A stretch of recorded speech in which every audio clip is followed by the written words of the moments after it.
Et si l'homme le plus puissant que vous connaissez était aussi celui responsable de la destruction de votre vie? Clara Martins avait tout à abandonner.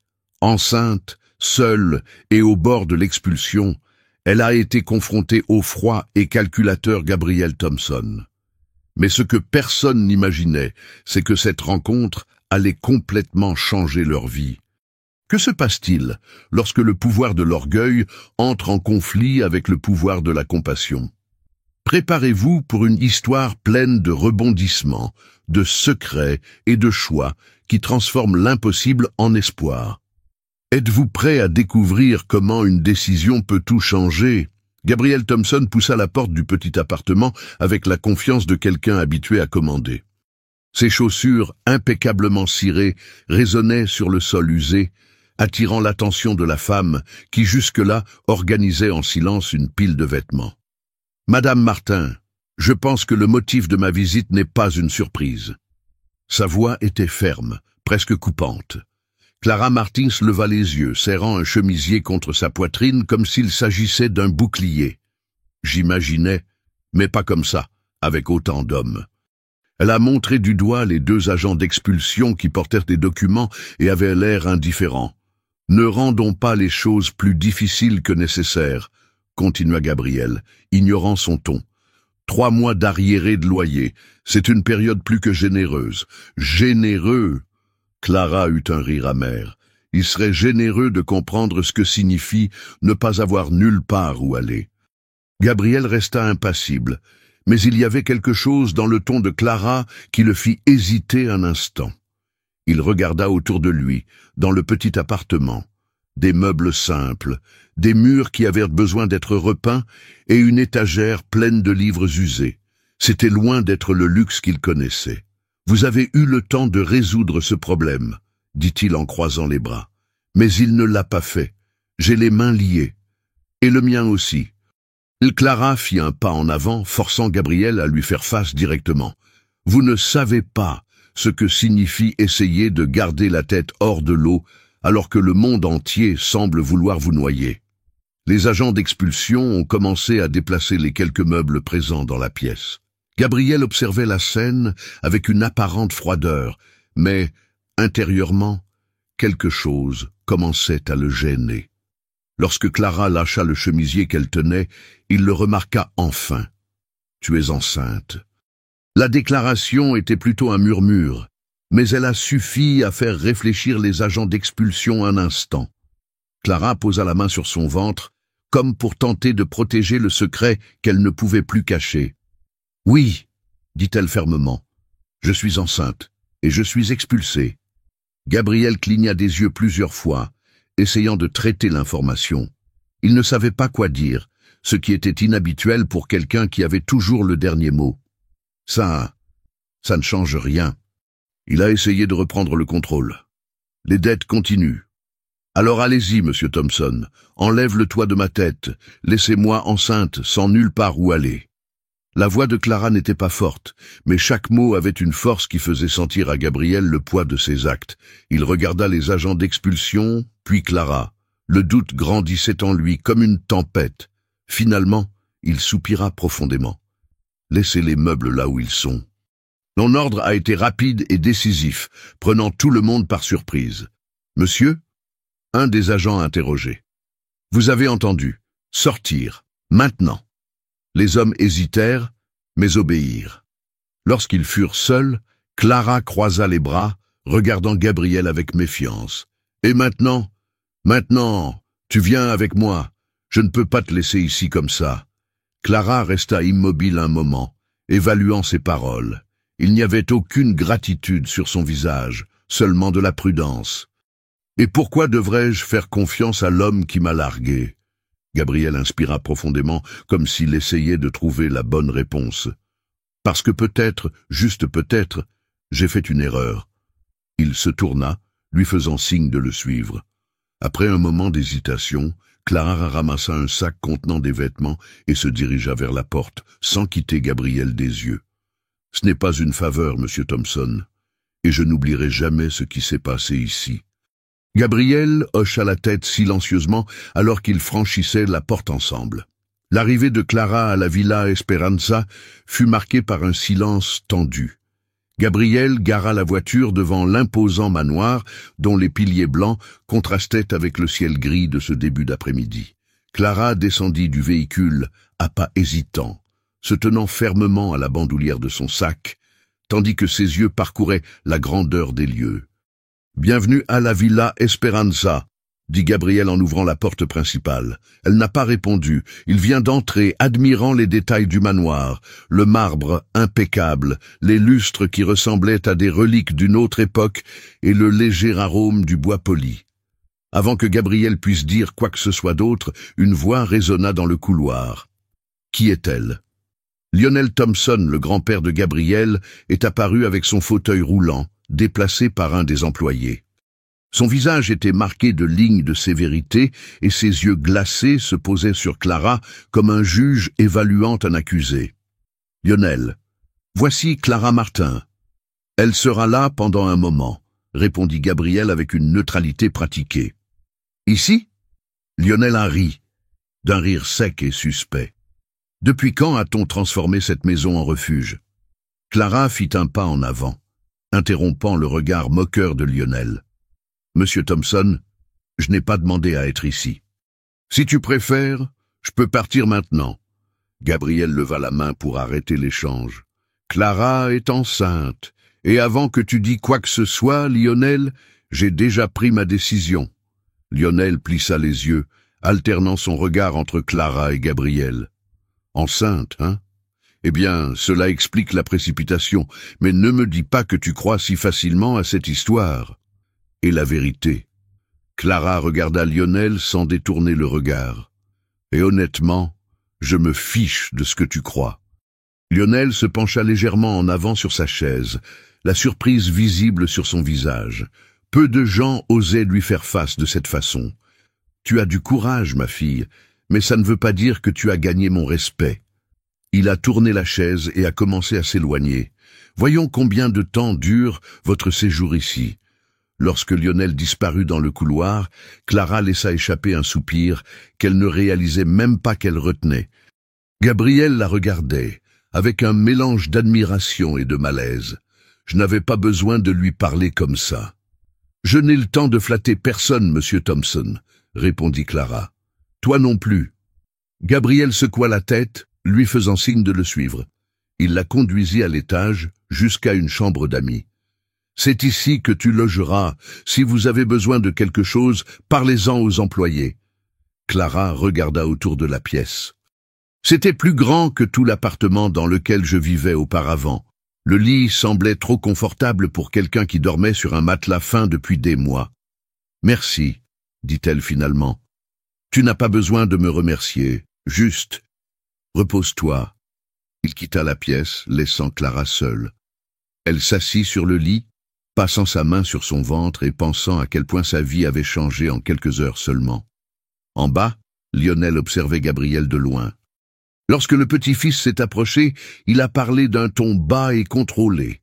« Tu ne penses pas que tu fais une erreur ?»« J'ai déjà pris ma décision. » Lionel renifla, mais n'insista pas.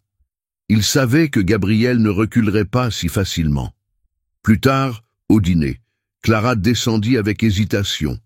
À table, Lionel prenait sa place habituelle, tandis que Gabriel semblait distrait par une assiette intacte. Clara était assise de l'autre côté, sentant les regards lourds sur elle. « Alors, Miss Martins, qu'est-ce qui vous a amené ici à part la grossesse ?»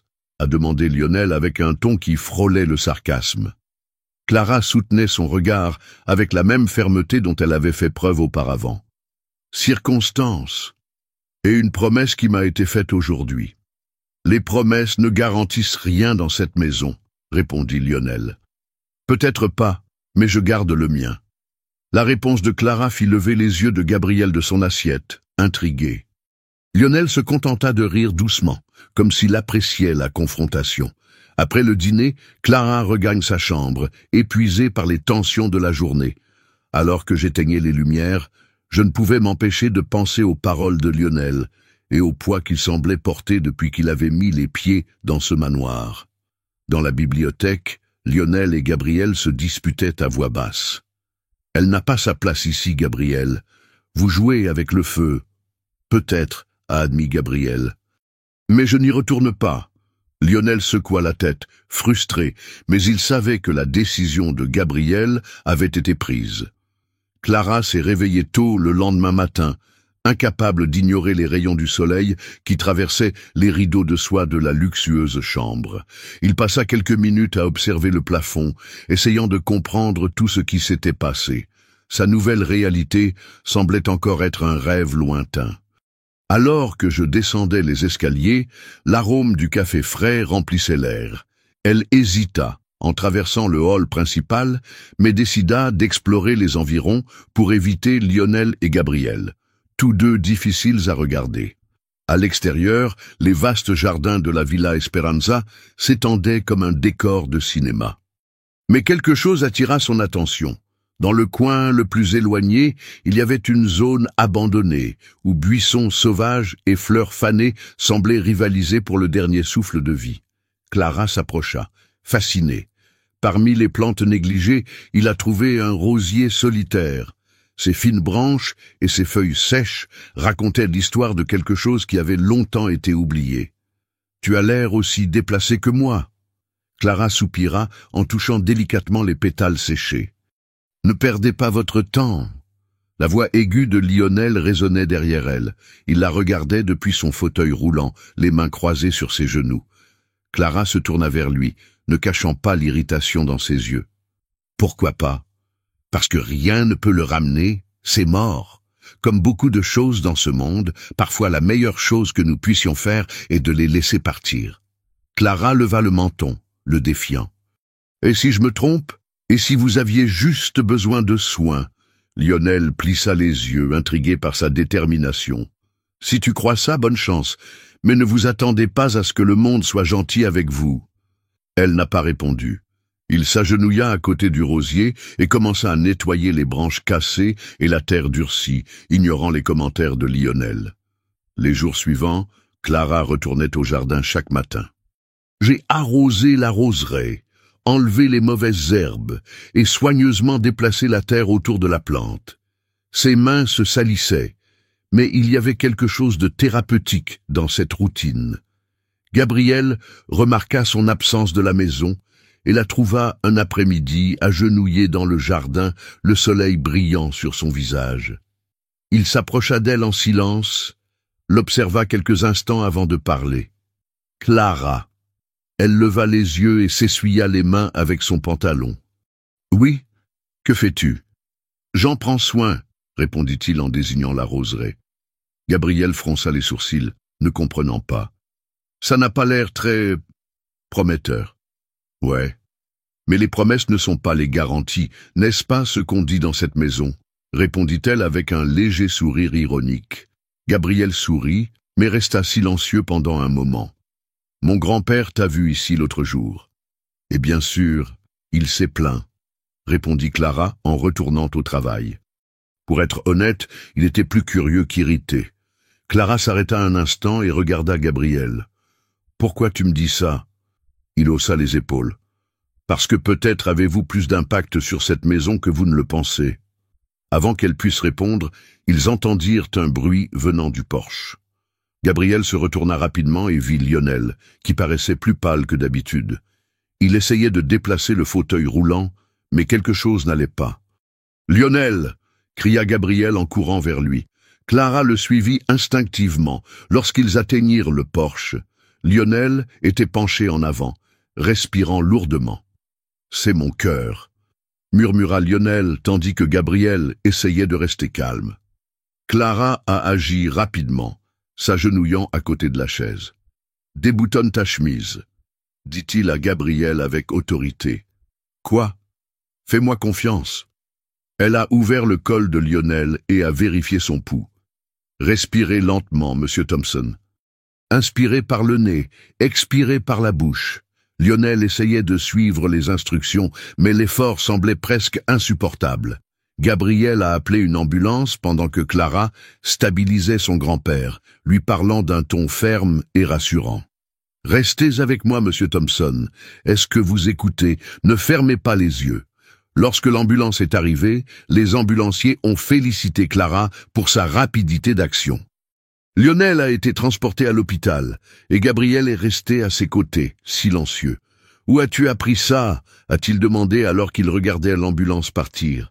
« Mon père était ambulancier, il m'a appris les bases. » Gabriel hocha la tête, impressionné. « Vous lui avez sauvé la vie. » Clara soupira en regardant ses mains encore couvertes de terre. Peut-être qu'il réalise maintenant que certaines choses ne sont pas aussi irréparables qu'il le pense. Gabriel sourit légèrement, mais Clara savait que ce moment ne serait que le début de quelque chose de plus complexe. L'hôpital était silencieux lorsque Gabriel et Clara ont laissé Lionel sous soins médicaux. La tension de la matinée était toujours présente, mais Clara n'eut pas le temps de digérer ce qui s'était passé. Dès leur arrivée à la Villa Esperanza, un bruit de pas résonna à l'entrée. Clara. La voix était indubitable. Elle se figea lorsqu'elle aperçut Lucas Vieira debout au milieu du hall. Son ex-compagne la regardait avec un sourire plein de sarcasme. Il était habillé de façon décontractée, mais ses yeux brillaient d'une lueur dangereuse. « Que faites-vous ici ?» a demandé Clara en sentant sa poitrine se serrer. « Je suis venu chercher ce qui est à moi. » Il fit un pas vers lui, ignorant la présence de Gabriel. « Tu as perdu ce droit quand tu m'as quitté, » répondit Clara fermement, mais avec une respiration rapide. Gabriel se plaça à côté d'elle, le visage sérieux. « Qui est cet homme ?»« Je suis le père de son bébé, » répondit Lucas avant que Clara puisse dire quoi que ce soit. « Et je pense que ça me donne le droit d'être ici, n'est-ce pas ?»« Père ?» Gabriel haussa un sourcil en croisant les bras. « Tu viens juste d'arriver maintenant ?» Lucas sourit en ajustant son col. « Ce ne sont pas tes affaires, Thompson. Ce qui se passe entre Clara et moi n'a rien à voir avec toi. » Clara fit un pas en avant, le visage marqué par la colère. « Tu n'as rien à voir avec ce bébé, pas même avec moi. » « Et même ?» Lucas eut un rire dur. « Écoute, Clara, je ne suis pas venu ici pour me battre. Je veux juste m'assurer que mon fils ne soit pas élevé par quelqu'un d'autre. » Gabriel ne pouvait contenir la menace dans sa voix. « Mais si tu t'en souciais vraiment, tu serais arrivé plus tôt, mais d'après ce que je vois, il est juste là pour créer des ennuis. » Lucas plissa les yeux, s'approchant de Gabriel. « Et qui es-tu exactement? Le sauveur? Le héros? » « Je suis quelqu'un qui ne te laissera pas la déranger, » répondit fermement Gabriel. Clara est intervenue avant que la situation ne dégénère. « Il arrive. Lucas, tu ne t'es jamais inquiété pour moi, encore moins pour ce bébé. Vous êtes ici parce que vous voulez quelque chose, pas parce que vous vous en souciez. » Lucas eut un sourire amer. « Peut-être.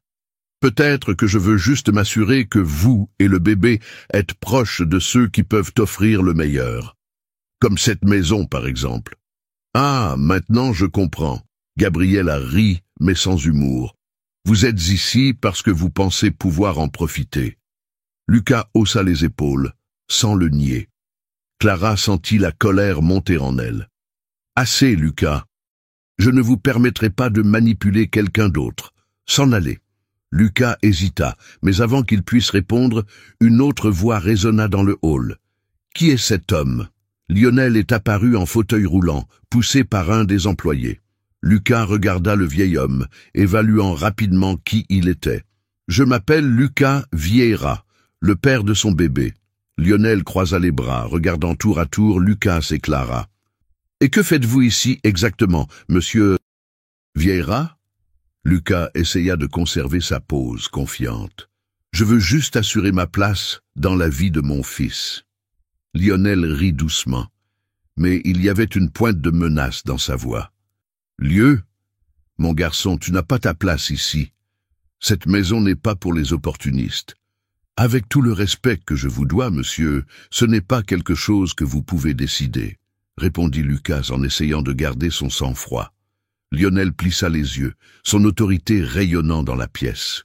« Peut-être pas, mais je peux garantir que tant que Clara sera dans cette maison, elle aura mon soutien. Lucas recula légèrement, mais tenta un dernier tir. Cela ne change rien au fait que le bébé est à moi. Clara a finalement pris la parole. Ce bébé est à moi, pas le vôtre, pas le sien. C'est le mien. Tu ne fais pas partie de ma vie, Lucas, et tu ne feras jamais partie de la vie de cet enfant. La force de sa voix sembla désarmer Lucas. Il regarda autour de lui, réalisant qu'il n'y avait aucun allié. Après un long moment, il recula d'un pas. « Très bien, je pars, mais ce n'est pas fini. » Il se tourna et partit en claquant la porte. Le silence qui restait était presque assourdissant. Lionel soupira en regardant Clara. « Tu as été courageuse, ma fille, peut-être même plus que ce à quoi je m'attendais. » Clara hocha la tête, essayant de contrôler ses émotions. Gabriel lui toucha légèrement l'épaule, parlant à voix basse. « Il ne reviendra pas tant que je suis là. » Elle regarda Gabriel, reconnaissant la sincérité de ses paroles, et sentit enfin le poids de la tension commencer à se dissiper. La nuit était silencieuse à la Villa Esperanza, mais les échos de la confrontation avec Lucas persistaient dans l'esprit de Clara. Cependant, les derniers mois lui avaient appris que, même au milieu du chaos, il était possible de trouver la force en elle-même. Gabriel resta à ses côtés tout le temps, guettant tout signe d'inquiétude. Pendant ce temps, Lionel regardait tout à distance, plus réfléchi que jamais. Le lendemain matin, Clara a commencé à ressentir des contractions. Ils étaient légers au début, mais se sont rapidement intensifiés. Gabriel était dans la bibliothèque lorsqu'il entendit le cri étouffé venant d'en haut. « Claire !» Il a couru à l'étage, la trouvant appuyée sur le lit, le visage déformé par la douleur. « C'est l'heure !» dit-elle en respirant de manière irrégulière.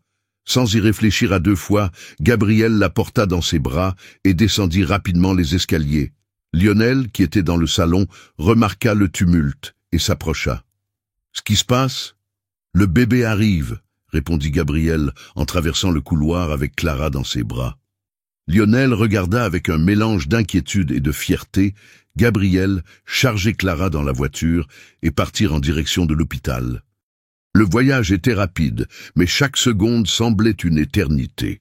Clara serra fermement la main de Gabriel, respirant profondément pendant qu'il la guidait. « Tout ira bien », répétait-il encore et encore, comme s'il voulait la convaincre, elle et lui-même, en même temps. Dès son arrivée à l'hôpital, Clara a été immédiatement emmenée en salle d'accouchement. Gabriel ne la quitta pas, lui tenant la main et l'encourageant avec des mots calmes. « Tu peux le faire, Clara. Tu es fort. » Quelques heures plus tard, de légers pleurs ont rempli la pièce. Le médecin sourit en annonçant « C'est un garçon ». Clara, épuisée, sourit en voyant le bébé placé dans ses bras. Gabriel était à ses côtés, les yeux brillants d'émotion. « Il est parfait », murmura Clara en caressant le visage délicat de son fils. Quelques heures plus tard, Lionel arrivait à l'hôpital. Malgré son expression fatiguée, il y avait quelque chose de différent chez lui. Lorsqu'il a regardé à travers la vitre de la salle d'observation où se trouvaient les nouveau-nés, il a vu son arrière-petit-fils dormir paisiblement. « Il est fort comme sa mère », commenta Lionel, brisant le silence à l'approche de Gabriel. « Et j'espère qu'il y a quelque chose de toi aussi, grand-père », répondit Gabriel en souriant légèrement. Lionel hocha légèrement la tête. Ses rides s'adoucirent un instant. De retour dans la chambre, Gabriel entra avec le bébé dans les bras. Clara le regardait, émue, tandis qu'il s'approchait et plaçait le petit dans ses bras. « Clara !» commença Gabriel, la voix basse et pleine d'émotion. Il sortit de sa poche une petite boîte en velours et s'agenouilla près du lit. Les yeux de Clara s'écarquillèrent de surprise. « Vous avez transformé ma vie d'une manière que je n'aurais jamais imaginée. Je veux passer toutes mes journées à tes côtés, élever notre fils et construire un avenir ensemble. Clara Martins, accepteras-tu de m'épouser ?» Les larmes montèrent aux yeux de Clara alors qu'elle souriait et hochait la tête. « Oui, Gabriel, j'accepte. » Les deux se sont embrassés, avec le bébé entre eux, symbolisant le début d'une nouvelle vie. Quelques jours plus tard, la Villa Esperanza était décorée pour le mariage. Amis et famille se sont réunis pour assister à l'union de Gabriel et Clara. Lionel, désormais plus ouvert, a porté un toast inattendu lors de la réception. J'ai appris qu'il n'est jamais trop tard pour changer. Cette véritable richesse réside dans la façon dont nous traitons ceux qui nous entourent. Clara, tu as apporté à cette maison quelque chose dont aucun de nous ne savait que nous avions besoin, de l'espoir. Applaudis par tout le monde, Gabriel et Clara se regardèrent avec gratitude. En tenant leur fils dans leurs bras, ils savaient tous deux qu'ils avaient trouvé plus qu'une nouvelle famille. Ils avaient trouvé la rédemption, l'amour et un avenir plein de possibilités.